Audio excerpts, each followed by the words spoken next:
Bismillahirrahmanirrahim. Bismillah wa bihamdih. Assalamualaikum warahmatullahi wabarakatuh.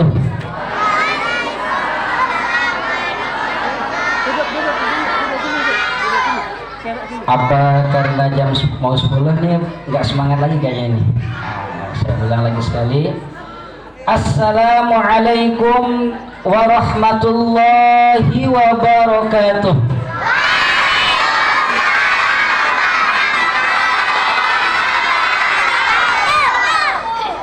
Alhamdulillah, alhamdulillahilladzi bi ni'matihi tatimmus shalihat.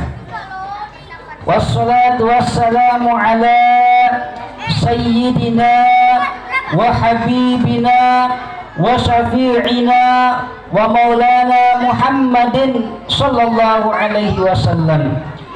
Allahumma aslih ummata Muhammadin sallallahu alaihi wasallam wa farrij an ummati Muhammadin sallallahu alaihi wasallam warham ummata Muhammadin sallallahu alaihi wasallam. Yang sama-sama kita hormati dan ta'zimi tokoh agama, tokoh masyarakat, para alim ulama, para imam masjid, Bapak RW, Bapak RT, mudah-mudahan kesemuanya selalu dalam bimbingan, lindungan dan ridha Allah Subhanahu wa taala. Amin ya rabbal alamin. Tak lupa juga yang saya hormati Bapak Ibu, para tamu undangan, adik-adik yang senantiasa setia dari tadi untuk mengikuti jalannya majelis maulidnya Nabi besar Muhammad sallallahu alaihi wasallam. Mudah-mudahan Bapak Ibu, adik-adik semua yang sempat hadir pada malam hari ini, mudah-mudahan kesemuanya juga selalu dalam bimbingan, lindungan dan ridha Allah Subhanahu wa taala. Amin ya rabbal alamin. Kita bersyukur kepada Allah Subhanahu wa taala yang telah melimpahkan kita rahmat dan nikmatnya. Nikmat Islam, nikmat iman, nikmat kesempatan, nikmat kesehatan, dan banyak nikmat yang Allah berikan kepada kita yang tidak bisa kita sebut satu persatu, namun kesemuanya harus kita bersyukur terhadap nikmat itu. Maka salah satu nikmat yang patut dan harus kita syukuri adalah Allah golongkan kita dalam golongan umat Nabi besar Muhammad sallallahu alaihi wasallam. Dan apa yang kita lakukan pada malam hari ini, kita hadir di majelis maulid ini, satu tanda bahwa kita cinta dan bersyukur menjadi umatnya Nabi besar Muhammad sallallahu alaihi wasallam. Ada satu kitab Bapak Ibu sekalian yang dikarang oleh Al-Imam Al-Habib Hasan bin Abdullah Al-Attas. Di dalam kitab itu diterangkan suatu ketika terjadi percakapan antara Nabi Daud dan Allah Subhanahu wa taala. Di dalam percakapan itu Nabi Daud bertanya kepada Allah, "Wahai Allah, nikmat apa yang paling kecil yang Engkau ciptakan, wahai Allah?" Maka Allah menjawab, "Nikmat yang paling kecil yang Aku ciptakan, wahai kasihku Daud, adalah nafas yang setiap hari engkau hirup itu." Setelah itu Nabi Daud bertanya lagi kepada Allah, "Wahai Allah, kalau begitu nikmat yang paling besar yang pernah Engkau ciptakan apa ya Allah?"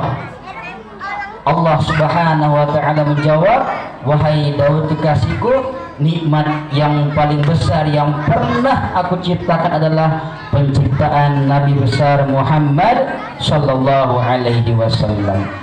Allahumma salli ala sayyidina Muhammad wa ala ali sayyidina Muhammad. Saya tanya Bapak Ibu adik semua, cinta enggak sama Rasulullah? Sebagian kecil menjawabnya, cinta enggak sama Rasulullah? Kalau kita ngaku cinta sama Rasulullah, kita bersolawat bareng yang besar suaranya. Mudah-mudahan yang paling besar suaranya kelak paling dekat barisannya bersama Rasulullah sallallahu alaihi wasallam. Sallallahu ala Muhammad.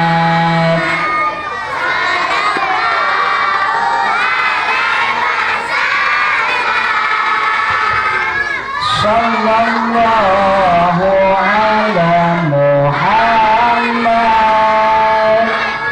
Sallallahu alaihi wasallam.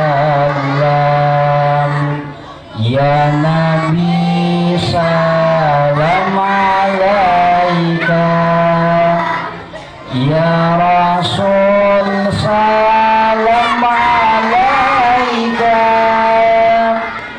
ya Habib salam alaika, salawatullah alaika.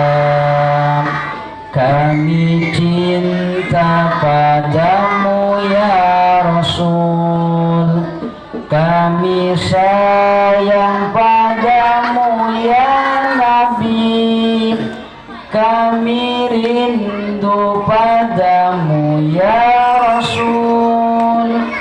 Berikan kami syafaat.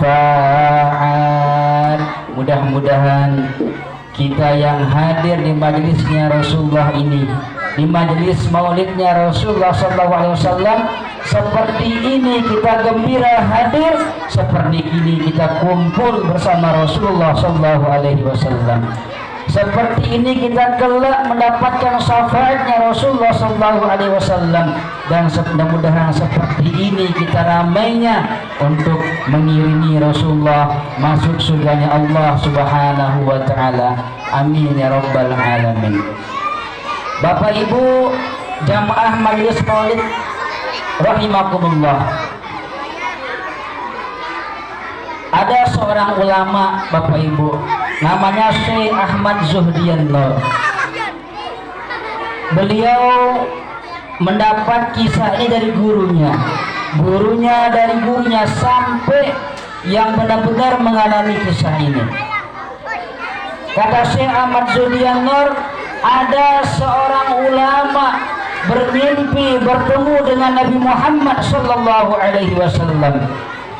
Di dalam mimpinya Rasul sallallahu alaihi wasallam mengatakan kepada ulama yang bermimpi tersebut, apa kata Rasulullah? Wahai penyambung lisanku, wahai penyambung perjuanganku, sampaikan kepada umatku, kata Rasulullah dalam mimpi ulama tersebut, sampaikan kepada umatku siapa-siapa yang berpartisipasi di dalam perayaan kelahiranku, di dalam perayaan maulidku, kata Rasulullah, sampaikan kepada umatku itu yang merayakan maulidku, kata Rasulullah, maka kelak umatku yang senantiasa merayakan maulidku, yang gembira merayakan kelahiranku, sampaikan wahai penyambung lisanku, kelak umatku itu pasti akan mendapatkan syafaatku, kata Rasulullah dalam mimpi ulama tersebut. Insya Allah Bapak Ibu kelak mendapatkan syafaat Nabi Muhammad sallallahu alaihi wasallam. Bapak Ibu, di dalam satu kitab itu bernama Mutahassul. Di dalam kitab itu Allah Subhanahu wa taala berfirman dalam hadis kudusinya, laulaka ya Muhammad ma khalaqtul aflak, kalau bukan karena engkau wahai Muhammad, ma khalaqtul aflak, maka tidak akan aku ciptakan dunia ini beserta isinya. Maka di kitab Mutahassun itu diterangkan, ketika baginda Rasulullah SAW mendengar hadis-hadis itu, kalau bukan karena engkau wahai Muhammad, tidak akan aku ciptakan dunia ini beserta isinya. Maka setelah mendengar itu, Rasul Shallallahu Alaihi Wasallam bertanya kepada Allah, wahai Allah, kalau dunia ini beserta isinya engkau ciptakan karena aku, lalu aku ini untuk siapa wahai Allah? Aku ini untuk siapa wahai Allah? Maka Allah menjawab, antali ya habibi, wahai Muhammad, engkau kuciptakan khusus menjadi kekasihku. Maka setelah Allah menjawab pertanyaan Rasulullah, Allah bertanya kepada Rasulullah, wahai kekasihku Muhammad, pertanyaanmu sudah kujawab, sekarang jawab pertanyaanku, aku ini untuk siapa, kata Allah. Maka Nabi Muhammad Syakatul Mustafa Sallallahu Alaihi Wasallam, terdiam baginda Rasulullah Sallallahu Alaihi Wasallam. Maka Allah Subhanahu Wa Taala berfirman, wahai kasihku Muhammad, ana, kata Allah, ana liman yusalli alayya Muhammad, wahai kekasihku Muhammad, ketahuilah aku, kata Allah, untuk hambaku yang bibirnya selalu berselawat kepadamu wahai kasihku Muhammad. Allahumma salli ala sayyidina Muhammad wa ala ali sayyidina Muhammad. Apa temanya Bapak Ibu? Ayo, ada temanya ya? Ya bebas ya. Nah, saya ingin mengangkat tema tentang betapa dahsyat cinta Nabi Muhammad kepada umatnya. Mudah-mudahan dengan riwayat-riwayat yang saya sampaikan ini, dengan kisah-kisah Rasulullah yang saya sampaikan ini, menggugah, semakin memperkokoh mahabbah kita kepada Rasulullah SAW. Bapak Ibu, di dalam satu riwayat diterangkan, ketika Rasulullah SAW berkumpul bersama para sahabat, Rasulullah SAW bersabda, ana mustaqun bi ikhwani, wahai sahabat-sahabatku, kenapa saat ini aku merindukan saudara-saudaraku? Alasna ikhwanik ya Rasulullah, kata seorang sahabat, ya Rasulullah, kan kami ini saudara-saudaramu. Kata Rasul, la bal antum ashabi, bukan kalian yang aku maksud saudaraku. Maka seorang sahabat bertanya kepada Rasulullah, wahai Rasulullah, kalau bukan kami yang engkau maksud, yang kau rindukan ya Rasulullah, lalu siapa yang kau maksud saudara yang kau rindukan ya Rasulullah? Maka Rasul bersabda, wahai sahabat-sahabatku, ketahuilah, yang aku maksud, yang aku rindukan saat ini adalah umatku yang tidak pernah bertemu denganku, tidak pernah berjumpa denganku, tidak pernah bersalaman denganku, tidak pernah menatap wajahku, tidak pernah bermajelis denganku, tapi lihat cinta dan rindu dan ikut ajaranku. Bapak Ibu pernah ketemu Rasulullah? Pernah mimpi Rasulullah? Pernah bermajelis sama Rasulullah? Maka Bapak Ibu lah yang dimaksudkan, yang dirindukan oleh Rasulullah Sallallahu Alaihi Wasallam. Rasulullah 1400-an tahun yang lalu, beliau sudah benar-benar merindukan kita. Di dalam satu riwayat ibu-ibu, suatu ketika tiba-tiba malaikat Jibril datang menemui Rasulullah Sallallahu Alaihi Wasallam. Maka ketika tiba-tiba Jibril datang, kaget Rasulullah. Wahai Jibril, ada apa wahai Jibril? kenapa engkau tiba-tiba datang tanpa ada kode, tanpa ada pemberitahuan wahai Jibril? Kata Jibril, ya Rasulullah, maaf ya Rasulullah, saya tiba-tiba datang karena saat ini Allah Subhanahu wa taala menyalakan api neraka sebesar-besar nyalanya. Maka aku ingat, kata Jibril, ya Rasulullah, aku ingat engkau adalah kecintaannya Allah, engkau adalah kesayangannya Allah. Maka aku kesini wahai Rasulullah untuk tabarrukan, mudah-mudahan dengan wasilah engkau ya Rasulullah Allah kecilkan nyala api neraka. Maka ketika Rasulullah SAW mendengar tentang neraka, beliau bertanya kepada Jibril, wahai Jibril, bagaimana neraka itu wahai Jibril? Nah, mudah-mudahan dengan kisah ini semakin menggugah semangat kita cinta kepada Rasulullah SAW. Bagaimana neraka itu wahai Jibril, ceritakan kepadaku. Maka Jibril menjawab, ya Rasulullah, neraka itu terdiri dari 7 pintu ya Rasulullah. Maka Rasul bertanya, wahai Jibril, lalu siapa saja orang yang memasuki setiap pintu neraka itu ya Rasulullah? Maka Jibril menjawab, ya Rasulullah, pintu yang paling bawah itu yang paling panas ya Rasulullah, dan yang paling atas itu yang paling ringan siksaannya ya Rasulullah. Pintu yang paling bawah ya Rasulullah dimasuki oleh orang-orang yang tidak beriman kepada Allah. Pintu yang selanjutnya dimasuki oleh ini ya Rasulullah, oleh ini ya Rasulullah, sampai di pintu yang kedua paling atas terdiam malaikat Jibril. Maka Rasul bertanya, wahai Jibril, kenapa engkau diam? Siapa yang masuki pintu yang paling atas? Kenapa engkau sampai nomor 2 ya wahai Jibril? Terdiam malaikat Jibril. Lagi bertanya Rasulullah, terdiam malaikat Jibril. Sampai ketiga kalinya bertanya Rasulullah, wahai Jibril, siapakah yang memasuki pintu yang paling atas itu wahai Jibril?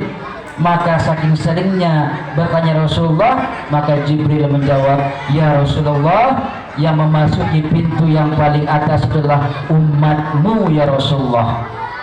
Umatmu yang melakukan dosa-dosa ya Rasulullah, yang dia belum sempat bertaubat sampai dia meninggal dunia, itu yang memasuki pintu yang paling atas itu ya Rasulullah.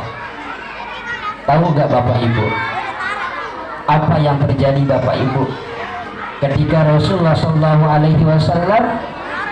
mendengar ada umatnya yang masuk neraka? Menangis baginda Rasulullah SAW, menangis beliau.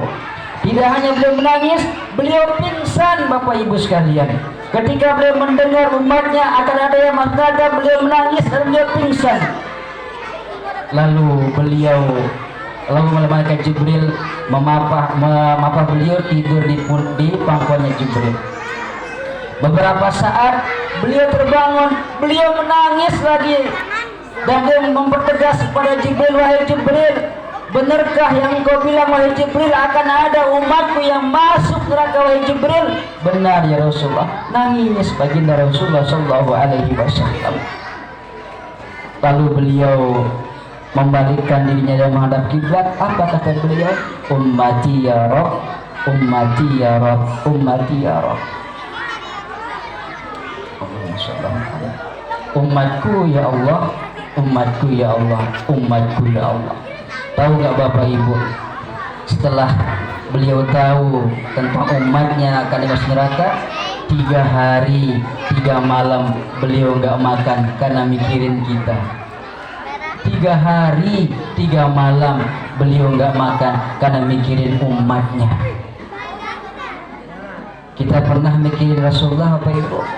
Pernahkah kita menangisi Rasulullah? Rasulullah SAW setiap malam Bapak Ibu, agar Bapak Ibu tahu, baginda Rasul setiap malam mengangkat tangannya berdoa sambil menangis. Mendoakan siapa? Mendoakan umatnya. Bahkan di satu peperangan Bapak Ibu, di satu peperangan beliau saat itu terluka, kena sabetan panah, berdarah wajah beliau. Terkena dahi beliau sabetan panah sampai berdarah luar biasa. Apa kata malaikat? Wahai Rasulullah, doakan orang-orang itu ya Rasulullah agar mereka binasa ya Rasulullah. Apa jawab Rasulullah? Wahai malaikat, doaku ini aku kumpulkan untuk keselamatan umatku kelak di akhirat. Doaku ini aku kumpulkan untuk keselamatan umatku kelak di hari kiamat. Coba dahsyatnya cinta Rasulullah kepada kita umatnya. Bahkan suatu ketika Bapak Ibu, suatu ketika Rasulullah SAW bersama para sahabat bertanya kepada Rasulullah, ya Rasulullah, kenapa engkau di sebelah kiri arsy, sedangkan Nabi Ibrahim di sebelah kanan arsy ya Rasulullah, sedangkan engkau lebih mulia daripada Nabi Ibrahim? Apa jawab Rasulullah? Benar wahai sahabatku. Kenapa Nabi Ibrahim di sebelah kanan, aku di sebelah kiri arsy? Kenapa aku memilih di sebelah kiri wahai sahabatku? Sebelah kanan itu adalah surga wahai sahabatku. Sebelah kiri itu adalah neraka. Kenapa aku memilih di sebelah kiri? Agar aku bisa melihat umatku, agar aku segera menolong umatku untuk masuk surga. Kurang apa lagi cinta Rasulullah kepada kita. Allahumma salli ala sayyidina Muhammad wa ala ali sayyidina Muhammad. Bahkan Bapak Ibu, ketika menjelang akhir hayat beliau, Bapak Ibu, ketika sedang dieksekusi nyawa beliau sama malaikat Israel, dalam riwayat terdengar suara kata ulama sepakat menandakan beliau merasakan sakit dicabut nyawa.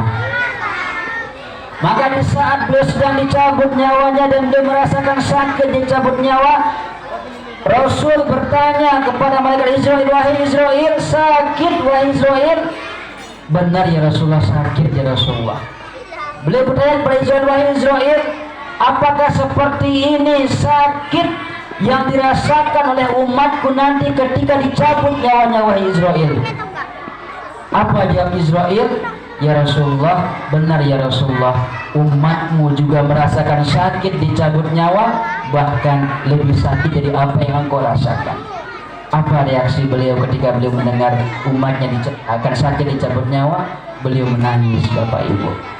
Rasul menangis di saat bukan menangis karena sakit dicabut nyawa, beliau menangis karena memikirkan umatnya akan sakit dicabut nyawanya. Apa kata beliau setelah mendengar jawaban Israel? Wahai Israel, kalau memang umatku merasakan sakit dicabut nyawa Israel, kumpulkan semua rasa sakit nyawa umatku, biar aku yang menanggungnya, jangan umatku. Kumpulkan semua rasa sakitnya umatku, biar aku yang merasakannya, jangan umatku yang merasakannya. Kurang apa lagi cinta Rasulullah kepada kita. Bahkan Bapak Ibu, ketika Allah Subhanahu wa ta'ala perintahkan kepada Israel dan malaikat Jibril, wahai Israel, wahai Jibril, turun engkau ke bumi, temui Nabi Muhammad dan tanya kepada beliau, sudah siapkah beliau dicabut nyawanya? Sudah siapkah Muhammad dicabut nyawanya? Kalau Muhammad belum siap, kamu kembali wahai Israel. Maka Israel dan Jibril turun sampai di rumah Rasulullah. Israel mengucapkan salam, Rasulullah terima salamnya. Lalu Rasul bertanya, ada apa wahai Israel engkau menemuiku saat ini? Apa jawab Israel? Ya Rasulullah, aku diperintahkan oleh Allah Subhanahu wa ta'ala untuk menanyakan kepada engkau, apakah engkau sudah siap dicabut nyawa engkau? Apa jawab Rasulullah ketika mendengar pertanyaan itu? Wahai Israel, tidak akan pernah aku siap dicabut nyawaku, tidak akan pernah aku siap meninggalkan dunia ini sebelum aku tahu apa yang aku tinggalkan untuk umatku. Maka Israil bilang, wahai Rasulullah, ini bukan hakku menjawab, izinkan aku kembali menghadap Allah untuk menanyakan jawaban yang engkau tanyakan. Maka Israil kembali menghadap Allah. Setelah mendapatkan jawaban, beliau kembali kepada Rasulullah SAW. Maka keluarlah hadis dari lisan beliau. Apa hadisnya? Taraktu fikum amroini in tamassaktum bihima lan tadillu abada. Wahai umatku, aku tidak meninggalkan harta yang mewah untuk kalian. Aku tak punya harta, kata beliau. Baginda Rasulullah SAW, sosok yang paling mulia, sampai akhir hayatnya beliau tidur di pelepah kurma. Kalau kita di Indonesia pakai pelepah kelapa ya. Coba Bapak Ibu tidur di pelepah kelapa, setengah jam aja sudah bergambar berkotak-kotak pelepah kelapa itu di pundak kita. Bayangkan Rasulullah SAW sampai akhir hayatnya tidur di pelepah kurma. Wahai umatku, aku tidak meninggalkan istana yang mewah untuk kalian, karena aku tak punya istana. Rasul begitu sederhana rumahnya, bahkan beliau sering tidak makan seharian, bahkan 2 harian. Sampai pernah Siti Khadijah radhiyallahu anha, beliau ketika memberikan ASI kepada Siti Fatimah ketika masih bayi, bukan air ASI yang keluar Bapak Ibu, tapi yang keluar adalah darah yang keluar. Kenapa? Karena berhari-hari nggak pernah makan. Sosok yang paling mulia. Wahai umatku, aku tidak meninggalkan jabatan yang tinggi untuk kalian. Taraktu fikum amroini in tamassaktum bihima lan tadillu abada. Tapi ketahuilah wahai umatku, aku tinggalkan 2 perkara kepada kalian. Apabila kalian berpegang teguh kepada kedua-duanya, maka kalian selamat dunia dan akhirat. Apa itu? Kitabullahi wa sunnati rasulih.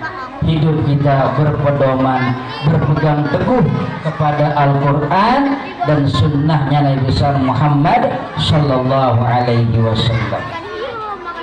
Misalnya pertanyaan Bapak Ibu, apa dalilnya maulid? Apa dalilnya maulid? Yang sesimpel-simpel dari Bapak Ibu. Bapak Ibu kenal Abu Lahab? Kenal Abu Lahab?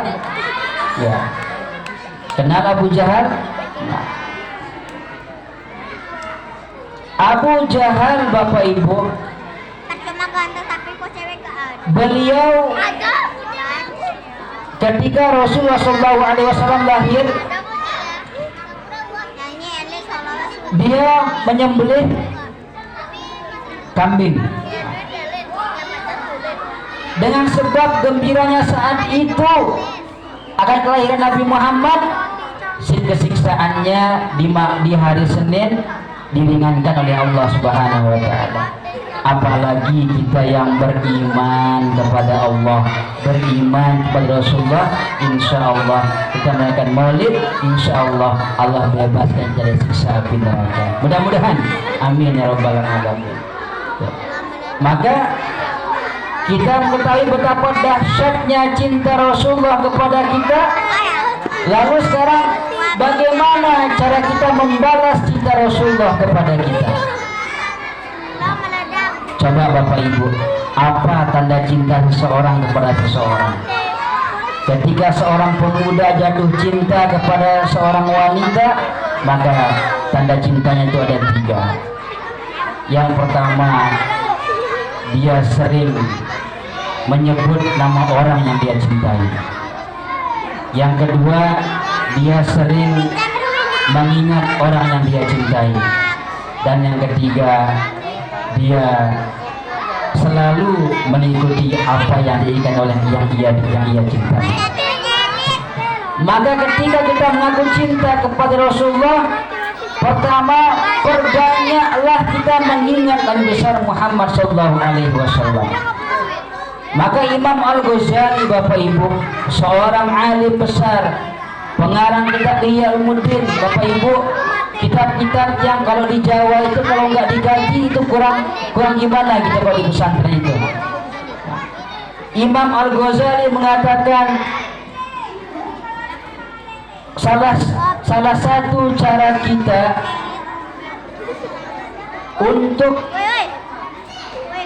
menjaga hati dan keimanan kita, menjaga diri kita agar kokoh keimanan kita, salah satu jalan terbaiknya adalah perbanyak diri kita mengingat Nabi besar Muhammad Sallallahu Alaihi Wasallam. Maka banyak Bapak Ibu mengingatnya. Kita datang ke sini Bapak Ibu, berarti tanda kita ingat kepada Rasulullah Sallallahu Alaihi Wasallam. Yang kedua, tanda cinta seseorang pada seorang tua, dia sering menyebut nama orang yang ia cintai.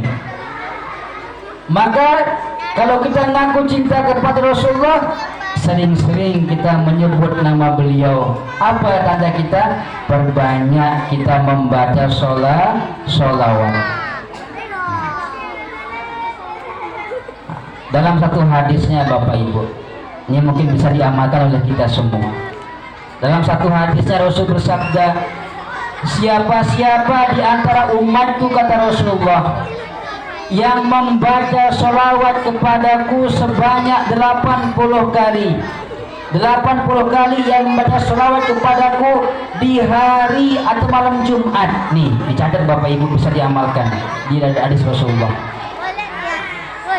Barang siapa di antara umatku yang membaca sholawat kepadaku di hari atau malam Jumat sebanyak 80 kali, apapun bentuk sholawatnya, entah sallallahu ala Muhammad kah, atau Allahumma sholli ala sayyidina Muhammad wa ala sayyidina Muhammad kah, atau sholawat yang lain, intinya sholawat Bapak Ibu baca sebanyak 80 kali, maka kata Rasulullah, orang yang dari antara umat yang membaca sholawat kepada 80 kali di hari atau malam Jumat, maka Allah ampuni dosanya sebanyak 80 tahun.